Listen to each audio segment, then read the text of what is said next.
16 जुलाई 1945 ये वो दिन था जब इंसानियत को तबाह करने वाले हथियार एटॉमिक बॉम्ब को पहली बार टेस्ट किया जा रहा था।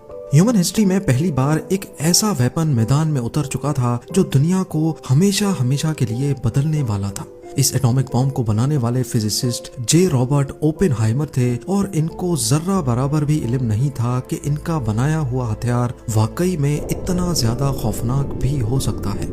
जब उन्होंने इसकी तबाही अपनी आंखों से देखी तो उन्होंने ये तारीखी जुमले कहे, Now I am become death, the destroyer of worlds.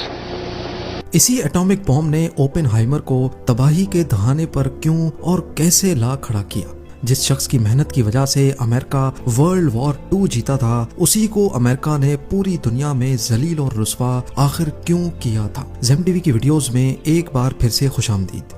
नाजरीन, ओपेनहाइमर ने अपनी जिंदगी में कारनामे तो बहुत से सर अंजाम दिए थे, लेकिन इनको इतिहास में हमेशा फादर ऑफ एटॉमिक बॉम्ब के तौर पे याद रखा जाएगा। 1904 में पैदा हुए और सिर्फ 18 साल की एज में केमिस्ट बनने का ख्वाब इनको हार्वर्ड ले गया। एडमिशन मिलते ही ये बीमारी की वजह से पूरा 1 साल क्लासेस ज्वाइन ना कर सके, लेकिन फिर भी 4 साल की डिग्री इन्होंने सिर्फ 3 सालों में ही कंप्लीट कर ली। केमिस्ट बनने के साथ साथ इनका फिजिक्स में भी काफी इंटरेस्ट था। हार्वर्ड से फारिग होने के बाद थ्योरेटिकल फिजिक्स पर रिसर्च के लिए जर्मनी की गॉटिंगन यूनिवर्सिटी में चले गए और सिर्फ 23 साल की एज में ये पीएचडी कंप्लीट कर चुके थे। उनकी नेचर थी कि वो किसी से ज्यादा घुलते मिलते नहीं थे, बस अपनी रिसर्च पे ही इनकी ज्यादा अटेंशन हुआ करती थी।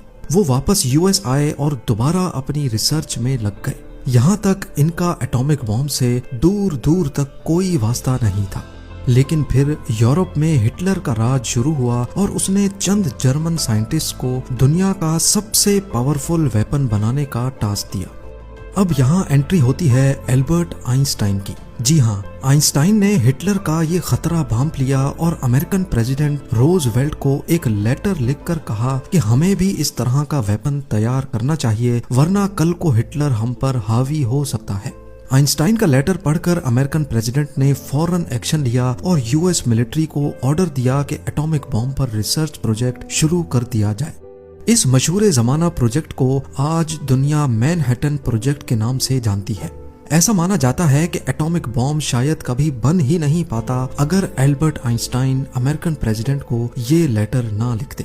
खैर, अब होना तो ये चाहिए था कि मैनहट्टन प्रोजेक्ट के लिए यूएस आर्मी आइंस्टाइन को ही चुनती, क्योंकि उन्होंने ही अमेरिकन प्रेसिडेंट को ये लेटर लिखा था। लेकिन ऐसा नहीं हुआ। एल्बर्ट आइंस्टाइन का बैकग्राउंड जर्मनी से था और यूएस